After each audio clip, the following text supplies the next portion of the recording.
Hi ಎಲ್ರಿಗೂ ನಮಸ್ಕಾರ. Share market in Kannada ಚಾನೆಲ್ಗೆ ನಿಮಗೆ ಸ್ವಾಗತ. ಸೆಪ್ಟೆಂಬರ್ 1ರ ಮಾರ್ಕೆಟ್ ಅಪ್ಡೇಟ್ನ ಅಬ್ಸರ್ವ್ ಮಾಡೋದಾದ್ರೆ ತಿಂಗಳ ಮೊದಲನೇ ಟ್ರೇಡಿಂಗ್ ಸೆಷನಲ್ಲಿ ಮಾರ್ಕೆಟಲ್ಲಿ ಒಳ್ಳೆ ಒಂದು ಪಾಸಿಟಿವ್ ಸೆಂಟಿಮೆಂಟ್ ನೋಡೋದಕ್ಕೆ ಸಿಕ್ಕಿದೆ. ನಿಫ್ಟಿಯಲ್ಲಿ ಆಲ್ಮೋಸ್ಟ್ 200 ಪಾಯಿಂಟ್ಗಳ ಜಂಪ್ ನೋಡೋದಕ್ಕೆ ಸಿಕ್ತು. 0.8% ನಿಫ್ಟಿ ಗೇನ್ ಆಗಿದೆ. ಸೆನ್ಸೆಕ್ಸ್ನಲ್ಲಿ ಕೂಡ 0.7% ಅಪ್ಸೈಡ್ ನೋಡೋದಕ್ಕೆ ಸಿಕ್ತು. 555 ಪಾಯಿಂಟ್ಗಳಷ್ಟು ಸೆನ್ಸೆಕ್ಸ್ ಗೇನ್ ಆಗಿದೆ. ಬ್ಯಾಂಕ್ ನಿಫ್ಟಿ ಕೂಡ ಪಾಸಿಟಿವ್ ಆಗಿತ್ತು. 346 ಪಾಯಿಂಟ್ಗಳ ಜಂಪ್ ಬ್ಯಾಂಕ್ ನಿಫ್ಟಿಯಲ್ಲಿ ನೋಡೋದಕ್ಕೆ ಸಿಕ್ಕಿದೆ. ಸೊ ಈ ವಾರದ major event GST reformation meeting ಆಗಿರುತ್ತೆ. ಸೊ ಸೆಪ್ಟೆಂಬರ್ 3 ಮತ್ತು 4ಕ್ಕೆ ಈ ಒಂದು ಮೀಟಿಂಗ್ ಇರುತ್ತೆ. ಸೊ ಸಾಕಷ್ಟು ಪ್ರಾಡಕ್ಟ್ಸ್ಗಳ GST ಕಡಿಮೆ ಆಗುವಂಥ ಎಕ್ಸ್ಪೆಕ್ಟೇಷನ್ ಇರೋದ್ರಿಂದ ಸ್ವಲ್ಪ ಮಟ್ಟಿಗೆ ಮಾರ್ಕೆಟ್ನಲ್ಲಿ ರಿಕವರಿ ನೋಡೋದಕ್ಕೆ ಸಿಕ್ಕಿದೆ. ಸೊ ನಿಫ್ಟಿಯಲ್ಲಿ 12 ಗಂಟೆ ಸುಮಾರಿಗೆ ಸ್ವಲ್ಪ ವೀಕ್ನೆಸ್ ನೋಡೋದಕ್ಕೆ ಸಿಕ್ತು. ಬಟ್ ಆ ಒಂದು ಲೆವೆಲ್ನಿಂದ ನಿಫ್ಟಿ ಸ್ಟ್ರಾಂಗ್ ಆಗಿ ರಿಕವರ್ ಆಗಿದೆ.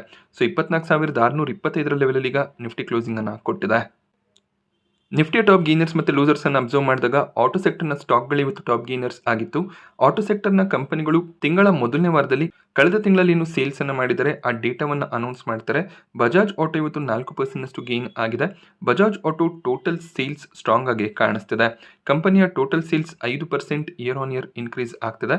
ಬಟ್ ಇವರ ಡೊಮೆಸ್ಟಿಕ್ ಸೇಲ್ಸ್ ಸ್ವಲ್ಪ ಮಟ್ಟಿಗೆ ಫಾಲ್ ಆಯಿತು. 8% ಫಾಲ್ ನೋಡೋದಕ್ಕೆ ಸಿಕ್ಕಿದೆ. ಬಟ್ ಒಂದು ಸ್ಟ್ರಾಂಗ್ ಎಕ್ಸ್ಪೋರ್ಟ್ಸ್ ಅನ್ನು ಡಿಕ್ಲೇರ್ ಮಾಡಿದ್ದಾರೆ. 29% ಇವರ ಎಕ್ಸ್ಪೋರ್ಟ್ ಇನ್ಕ್ರೀಸ್ ಆಗಿರೋದು ಓವರ್ ಆಲ್ ಸೇಲ್ಸ್ ಅನ್ನು ಇನ್ಕ್ರೀಸ್ ಮಾಡಿದೆ. ಸೊ ಒಂದು ಸ್ಟ್ರಾಂಗ್ ಸೇಲ್ಸ್ ಡೇಟಾ ಎಕ್ಸ್ಪೆಕ್ಟೇಷನ್ಸ್ಗಿಂತ ಒಳ್ಳೆ ಒಂದು ಡೇಟಾ ಬಂದಿರೋದ್ರಿಂದ ಸ್ಟಾಕ್ ಗೇನ್ ಆಗಿದೆ. ಸೊ ಆಟೋ ಸ್ಟಾಕ್ಗಳು ಜಂಪ್ ಆಗೋದಕ್ಕೆ ಮೇಜರ್ ರೀಸನ್ GST ನ್ಯೂಸ್ ಆಗಿರುತ್ತೆ. ಸೊ 28% ಟ್ಯಾಕ್ಸ್ ಸ್ಲ್ಯಾಬ್ ಇದ್ದಿದ್ದು 18%ಗೆ ಚೇಂಜ್ ಆಗುತ್ತೆ. ಆ ನ್ಯೂಸ್ನಿಂದ ಆಟೋ ಸ್ಟಾಕ್ಗಳು ಗೇನ್ ಆಗಿದೆ. M&M ಸ್ಟಾಕ್ ಪ್ರೈಸ್ನಲ್ಲಿ ಕೂಡ 4% ಅರೌಂಡಲ್ಲಿ ಜಂಪ್ ನೋಡೋದಕ್ಕೆ ಸಿಕ್ತು. M&Mನ ಟೋಟಲ್ ಸೇಲ್ಸ್ ಸ್ವಲ್ಪ ಮಟ್ಟಿಗೆ ಫ್ಲಾಟ್ ಆಗಿ ಕಾಣಿಸ್ತಿದೆ. ಕಂಪನಿ ಎಕ್ಸ್ಪೋರ್ಟ್ಸ್ ಸ್ಟ್ರಾಂಗ್ ಆಗಿ ಕಾಣಿಸುತ್ತೆ. 16% ಎಕ್ಸ್ಪೋರ್ಟ್ಸ್ ಇನ್ಕ್ರೀಸ್ ಆಗಿದೆ. ಹಾಗೆ ಟ್ರ್ಯಾಕ್ಟರ್ ಸೇಲ್ಸ್ 28% ಇನ್ಕ್ರೀಸ್ ಆಯಿತು. ಡೊಮೆಸ್ಟಿಕ್ ಪ್ಯಾಸೆಂಜರ್ ವೆಹಿಕಲ್ ಸೇಲ್ಸ್ ಸ್ವಲ್ಪ ಫಾಲ್ ಆಗಿದೆ. 9% ಫಾಲ್ ನೋಡೋದಕ್ಕೆ ಸಿಕ್ಕಿದೆ. ಹಾಗೆ ಇವರ 3 ವೀಲರ್ ಸೆಗ್ಮೆಂಟ್ ಸ್ಟ್ರಾಂಗ್ ಆಗಿ ಪರ್ಫಾರ್ಮ್ ಮಾಡಿದ್ದು 13% ಸೇಲ್ಸ್ ಇನ್ಕ್ರೀಸ್ ಆಗಿದೆ. ಸೊ ಪ್ಯಾಸೆಂಜರ್ ವೆಹಿಕಲ್ ಸೇಲ್ಸ್ನಲ್ಲಿ ಸ್ವಲ್ಪ ಮಟ್ಟಿಗೆ ಸೇಲ್ಸ್ ಫಾಲ್ ಆಗ್ತಿರೋದು ಕಾಣಿಸ್ತಿದೆ. ಸೊ ಟಾಟಾ ಮೋಟಾರ್ಸ್ನ sales year on year 2% increase ಆಗಿದೆ. ಕಮರ್ಷಿಯಲ್ ವೆಹಿಕಲ್ ಸೇಲ್ಸ್ 10% ಇನ್ಕ್ರೀಸ್ ಆಗಿದ್ರೆ ಪ್ಯಾಸೆಂಜರ್ ವೆಹಿಕಲ್ಸ್ಗಳ ಸೇಲ್ಸ್ 3% ಫಾಲ್ ಆಗಿದೆ. ಬಟ್ ಕಳೆದ 2-3 ತಿಂಗಳಿಗೆ ಕಂಪೇರ್ ಮಾಡಿದಾಗ ಸ್ವಲ್ಪ ಸೇಲ್ಸ್ ಇಂಪ್ರೂವ್ ಆಗ್ತಿರೋದು ಕಾಣಿಸ್ತಿದೆ. ಸೊ ಟಾಟಾ ಮೋಟಾರ್ಸ್ ಕೂಡ ಇವತ್ತು 3% ಜಂಪ್ ಆಯಿತು. ಹೀರೋ ಮೋಟೋಕಾರ್ಪ್ ಕೂಡ 3% ಜಂಪ್ ಆಗಿದೆ. ಸೊ ಸೇಲ್ಸ್ಗಿಂತ GST ನ್ಯೂಸೇ ಈ ಸ್ಟಾಕ್ಗಳ ಮೊಮೆಂಟಮ್ಗೆ ಕಾರಣ ಆಗಿರುತ್ತೆ. ಟ್ರೆಂಡ್ ಸ್ಟಾಕ್ ಪ್ರೈಸ್ನಲ್ಲಿ ಕೂಡ 3% ಜಂಪ್ ನೋಡೋದಕ್ಕೆ ಸಿಕ್ತು. ಇದಕ್ಕೂ ರೀಸನ್ GST ರಿಫಾರ್ಮೇಷನ್ ಆಗಿರುತ್ತೆ. ಹಾಗೆಯೇ ಟಾಪ್ ಲೂಸರ್ಸ್ ಅನ್ನು ಅಬ್ಸರ್ವ್ ಮಾಡಿದಾಗ ಸನ್ ಫಾರ್ಮಾ ಇವತ್ತು ಟಾಪ್ ಲೂಸರ್ ಆಗಿತ್ತು. 1.5%ಗೂ ಹೆಚ್ಚಿನ ಕರೆಕ್ಷನ್ ಸನ್ ಫಾರ್ಮಾನಲ್ಲಿ ನೋಡೋದಕ್ಕೆ ಸಿಕ್ಕಿದೆ. ಸೊ ಕಳೆದ 2-3 ಟ್ರೇಡಿಂಗ್ ಸೆಷನ್ಸ್ಗಳಿಂದ ಸನ್ ಫಾರ್ಮಾ ಸ್ಟಾಕ್ನಲ್ಲಿ ವೀಕ್ನೆಸ್ ಇದೆ. ಕೆಲವೊಂದಿಷ್ಟು ಫಾರ್ಮಾ ಸ್ಟಾಕ್ಗಳು ಕೂಡ ಕರೆಕ್ಟ್ ಆಗ್ತದೆ. ಸೊ ಫಾರ್ಮಾ ಕಂಪನಿಗಳಿಗೆ ಯಾವುದೇ ರೀತಿಯ ಅಡಿಷನಲ್ ಟ್ಯಾರಿಫ್ಸ್ ಅಪ್ಲೈ ಆಗಿಲ್ಲ. ಫಾರ್ಮಾ ಪ್ರಾಡಕ್ಟ್ಸ್ಗಳು ನಾರ್ಮಲ್ ಆಗಿ US ಗೆ ಎಕ್ಸ್ಪೋರ್ಟ್ ಆಗ್ತದೆ. ಬಟ್ ಪ್ರಾಬ್ಲಮ್ ಆಗ್ತಿರೋದು ಟ್ರಂಪ್ ಅವರು ಕೆಲವೊಂದಿಷ್ಟು ಫಾರ್ಮಾ ಕಂಪನಿಗಳ ಹೆಡ್ ಜೊತೆಯಲ್ಲಿ ಮಾತಾಡಿದರೆ ಬೇರೆ ಕಂಟ್ರಿಗಳಲ್ಲಿ ಮೆಡಿಸಿನ್ಸ್ಗಳು ಯಾವ ಒಂದು ಕಾಸ್ಟ್ನಲ್ಲಿ ಅವೈಲೇಬಲ್ ಇದೆ US ಗೂ ಕೂಡ ಅದೇ ಕಾಸ್ಟ್ನಲ್ಲಿ ಸಪ್ಲೈ ಮಾಡಬೇಕು ಅಂತ ಹೇಳಿದ್ದಾರೆ. ಇದರಿಂದ ಸ್ವಲ್ಪ ಫಾರ್ಮಾ ಕಂಪನಿಗಳು ಟೆನ್ಷನ್ನಲ್ಲಿ ಇದೆ. ಸೊ ಟ್ರಂಪ್ ಅವರು ಯಾವಾಗ ಟ್ಯಾರಿಫ್ಸ್ಗಳನ್ನು ಇನ್ಕ್ರೀಸ್ ಮಾಡ್ತಾರೆ, ಎಷ್ಟು ಟ್ಯಾರಿಫ್ಸನ್ನು ಇನ್ಕ್ರೀಸ್ ಮಾಡ್ತಾರೆ ಅನ್ನುವಂಥ ಕನ್ಸರ್ನ್ಸ್ ಇದೆ. ಸೊ ಟ್ಯಾರಿಫ್ಸ್ ಇನ್ಕ್ರೀಸ್ ಆದರೆ ಇವರ ಸೇಲ್ಸ್ ಕೂಡ ಫಾಲ್ ಆಗುವಂಥ ಎಕ್ಸ್ಪೆಕ್ಟೇಷನ್ ಇರುತ್ತೆ. ಮೇ ಬಿ ಆ ಒಂದು ರೀಸನ್ನಿಂದ ಫಾರ್ಮಾ ಸ್ಟಾಕ್ಗಳಲ್ಲಿ ವೀಕ್ನೆಸ್ ಕಾಣಿಸ್ತಿದೆ.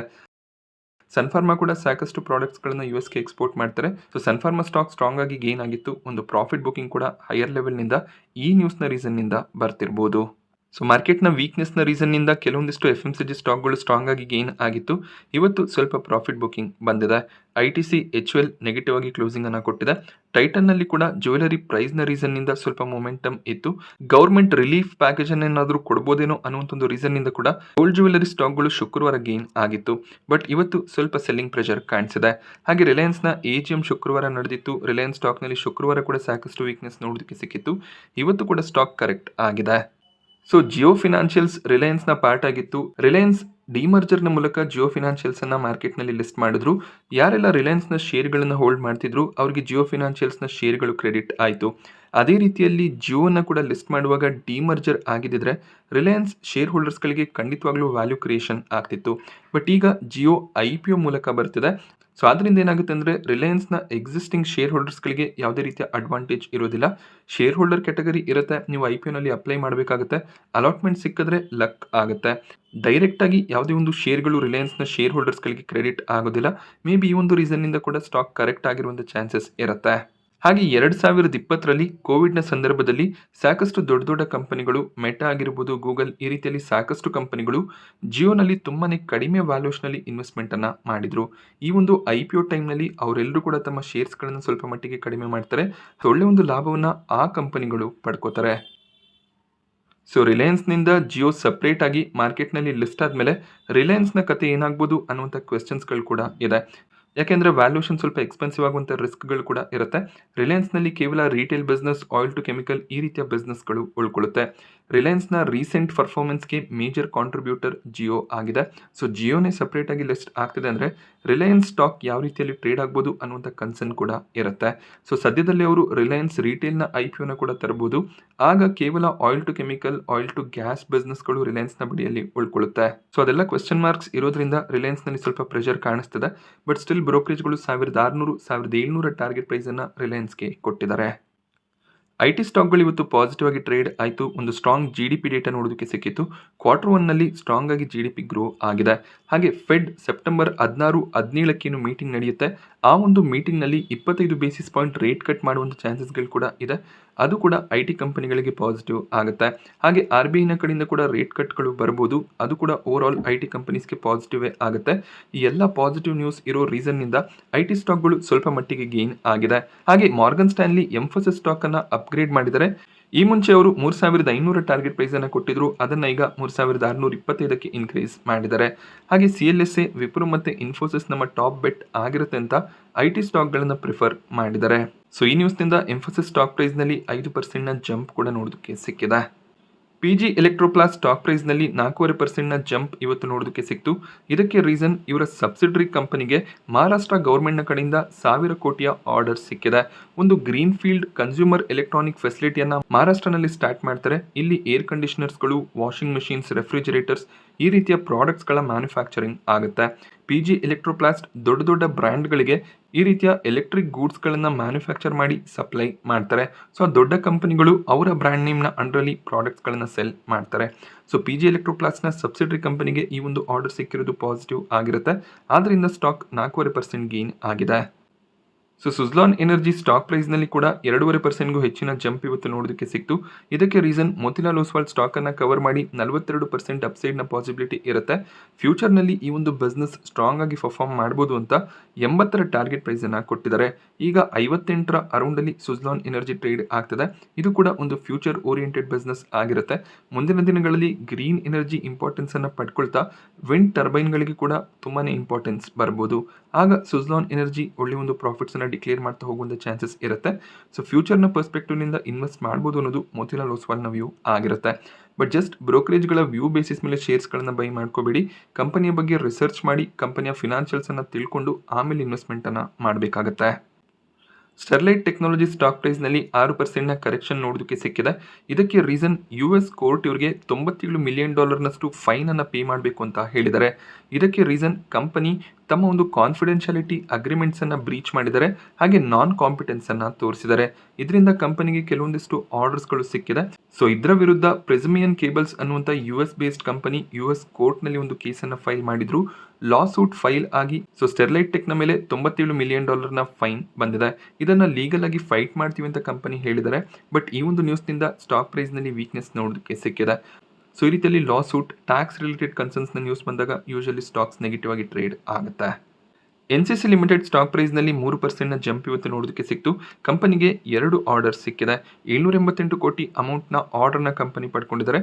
ವಾಟರ್ ಡಿವಿಷನ್ನಲ್ಲಿ ಈ ಒಂದು ಪ್ರಾಜೆಕ್ಟ್ಸ್ ಕಂಪನಿಗೆ ಸಿಗ್ತದೆ. ಅದಾನಿ ಪವರ್ ಲಿಮಿಟೆಡ್ಗೆ ಮಧ್ಯಪ್ರದೇಶ್ ಪವರ್ ಮ್ಯಾನೇಜ್ಮೆಂಟ್ ಕಂಪನಿ ಕಡೆಯಿಂದ ಒಳ್ಳೆ ಒಂದು ಆರ್ಡರ್ ಸಿಕ್ಕಿದೆ. 800 megawatt ultra super critical thermal power project ಅನ್ನ ಕಂಪನಿ ಪಡ್ಕೊಂಡಿದ್ದಾರೆ. ಈ ಒಂದು ನ್ಯೂಸ್ನಿಂದ ಸ್ಟಾಕ್ ಸ್ಟ್ರಾಂಗ್ ಆಗಿ ಗೇನ್ ಆಗಿತ್ತು. ಅದಾದ್ಮೇಲೆ ಸ್ವಲ್ಪ ಪ್ರಾಫಿಟ್ ಬುಕಿಂಗ್ ಬಂದಿದೆ. ಹಾಗೆ ಟೊರೆಂಟ್ ಪವರ್ ಸ್ಟಾಕ್ ಪ್ರೈಸ್ನಲ್ಲಿ ಕೂಡ ಸ್ಟ್ರಾಂಗ್ ಓಪನಿಂಗ್ ನೋಡೋದಕ್ಕೆ ಸಿಕ್ಕಿತ್ತು. ಇಲ್ಲೂ ಕೂಡ ಪ್ರಾಫಿಟ್ ಬುಕಿಂಗ್ ಬರ್ತಿದೆ. 3%ನಷ್ಟು ಸ್ಟಾಕ್ ಪಾಸಿಟಿವ್ ಆಗಿ ಕ್ಲೋಸ್ ಆಗಿದೆ. ಇದಕ್ಕೂ reason Madhya Pradesh power management company ಕಡೆಯಿಂದ 1600 ಮೆಗಾವ್ಯಾಟ್ ಕೋಲ್ ಬೇಸ್ಡ್ ಥರ್ಮಲ್ ಪ್ರಾಜೆಕ್ಟ್ ಕಂಪನಿಗೆ ಸಿಗ್ತದೆ. ಈ ಒಂದು ನ್ಯೂಸ್ ವೀಕೆಂಡ್ ಅಲ್ಲಿ ನೋಡೋದಕ್ಕೆ ಸಿಕ್ಕಿತ್ತು. ಸ್ಟಾಕ್ ಸ್ಟ್ರಾಂಗ್ ಆಗಿ ಓಪನ್ ಆಯಿತು, ಬಟ್ ಸಸ್ಟೈನ್ ಆಗಿಲ್ಲ. ಸೊ ಈ ರೀತಿಯ ಪ್ರಾಜೆಕ್ಟ್ಸ್ಗಳು ಖಂಡಿತವಾಗ್ಲೂ ಈ ಪವರ್ ಕಂಪನಿಗಳಿಗೆ ಪಾಸಿಟಿವ್ ಆಗಿರುತ್ತೆ. IPOಗಳ ವಿಚಾರಕ್ಕೆ ಬಂದಾಗ ವಿಕ್ರಾನ್ ಇಂಜಿನಿಯರಿಂಗ್ನ ಗ್ರೇ ಮಾರ್ಕೆಟ್ ಪ್ರೀಮಿಯಂ ಸಾಕಷ್ಟು ಫಾಲ್ ಆಗಿದೆ. ಕೇವಲ ₹4 ಪ್ರೀಮಿಯಂ ಕಾಣಿಸ್ತಿದೆ. ₹600 ಅರೌಂಡಲ್ಲಿ ಲಿಸ್ಟಿಂಗಿನ ಚಾನ್ಸಸ್ ಇದೆ. ಬುಧವಾರ ಈ ಒಂದು ಕಂಪನಿ ಮಾರ್ಕೆಟ್ನಲ್ಲಿ ಲಿಸ್ಟ್ ಆಗುತ್ತೆ. ಇವತ್ತು ರಾತ್ರಿ ಅಥವಾ ನಾಳೆ ಬೆಳಿಗ್ಗೆ ನೀವು ಅಲಾಟ್ಮೆಂಟನ್ನು ಎಕ್ಸ್ಪೆಕ್ಟ್ ಮಾಡ್ಬೋದು. ಹಾಗೆಯೇ ಆನ್ಲೋನ್ನಲ್ಲಿ ಕೂಡ ಅಷ್ಟೇ ಪ್ರೀಮಿಯಂ ಸಾಕಷ್ಟು ಫಾಲ್ ಆಗಿದ್ದು ಒಂದು ಫ್ಲಾಟ್ ಲಿಸ್ಟಿಂಗ್ನ ಎಕ್ಸ್ಪೆಕ್ಟೇಷನ್ ಕಾಣಿಸ್ತಿದೆ. ಈ ಒಂದು IPO ಕೂಡ ಬುಧವಾರ ಮಾರ್ಕೆಟ್ನಲ್ಲಿ ಲಿಸ್ಟ್ ಆಗುತ್ತೆ. ಸೊ ಇಲ್ಲೂ ಕೂಡ ಅಷ್ಟೇ ಇವತ್ತು ರಾತ್ರಿ ಅಥವಾ ನಾಳೆ ಬೆಳಿಗ್ಗೆ ನೀವು ಅಲಾಟ್ಮೆಂಟನ್ನು ಎಕ್ಸ್ಪೆಕ್ಟ್ ಮಾಡ್ಬೋದು. ಇವತ್ತು ಒಂದು IPO ಸಬ್ಸ್ಕ್ರಿಪ್ಷನ್ಗೆ ಓಪನ್ ಆಯಿತು ಅಮಂತಾ ಹೆಲ್ತ್ ಕೇರ್. ಈ ಒಂದು ಕಂಪನಿಯಲ್ಲಿ ಪ್ರೀಮಿಯಂ ಸ್ವಲ್ಪ ಫಾಲ್ ಆಗಿದೆ. ₹25 ಪ್ರೀಮಿಯಂ ಕಾಣಿಸ್ತಿದೆ. 20% ಲಿಸ್ಟಿಂಗ್ ಗೇನ್ನ ಎಸ್ಟಿಮೇಷನ್ಸ್ ಇರುತ್ತೆ. ಮೊದಲನೇ ದಿನದ ಸಬ್ಸ್ಕ್ರಿಪ್ಷನ್ ಅನ್ನು ಅಬ್ಸರ್ವ್ ಮಾಡಿದಾಗ ರಿಟೇಲ್ ಕ್ಯಾಟಗರಿ 6.5 ಟೈಮ್ ಸಬ್ಸ್ಕ್ರೈಬ್ ಆಗಿದೆ. HNI ಕ್ಯಾಟಗರಿ 6 ಟೈಮ್ನ ಅರೌಂಡಲ್ಲಿ ಸಬ್ಸ್ಕ್ರೈಬ್ ಆಯಿತು. ಸೊ ವಿಕ್ರಾನ್ ಇಂಜಿನಿಯರಿಂಗ್ನಲ್ಲಿ ಕೂಡ ಇದೇ ರೀತಿಯ ಪ್ರೀಮಿಯಂ ಮೊದಲನೇ ದಿನ ನೋಡೋದಕ್ಕೆ ಸಿಕ್ತಿತ್ತು. ಬಟ್ ಅದಾದಮೇಲೆ ಎರಡನೇ ದಿನ ಮೂರನೇ ದಿನ ಸಾಕಷ್ಟು ಪ್ರೀಮಿಯಂ ಫಾಲ್ ಆಗಿತ್ತು. ಕೊನೆ ದಿನದವರೆಗೂ ವೆಯ್ಟ್ ಮಾಡಿ ಸೆಪ್ಟೆಂಬರ್ 3ಕ್ಕೆ 12 ಗಂಟೆಯ ನಂತರ QIB ಪೋರ್ಷನ್ ಯಾವ ರೀತಿಯಲ್ಲಿ ಸಬ್ಸ್ಕ್ರೈಬ್ ಆಗ್ತಿದೆ, ಪ್ರೀಮಿಯಂ ಎಷ್ಟಿದೆ, ಹಾಗೆ ಮಾರ್ಕೆಟ್ ಕಂಡೀಷನ್ ಯಾವ ರೀತಿಯಲ್ಲಿದೆ ಅದನ್ನು ಅಬ್ಸರ್ವ್ ಮಾಡಿ ಅಪ್ಲೈ ಮಾಡ್ಬೋದಾಗತ್ತೆ. ಸೊ ನಾನಿವತ್ತು ನಿಮಗೆ ಮಾರ್ಕೆಟ್ನ ಬಗ್ಗೆ ಕೊಟ್ಟಂಥ ಇನ್ಫಾರ್ಮೇಷನ್ ಇಷ್ಟ ಆದರೆ ವಿಡಿಯೋನ ಲೈಕ್ ಮಾಡಿ. ಹಾಗೆ ಇದೇ ರೀತಿಯ ಮಾರ್ಕೆಟ್ ಅಪ್ಡೇಟ್ಸ್ಗಳಿಗೋಸ್ಕರ ಚಾನಲ್ನ ಸಬ್ಸ್ಕ್ರೈಬ್ ಮಾಡ್ಕೊಳ್ಳಿ. Thank you friends.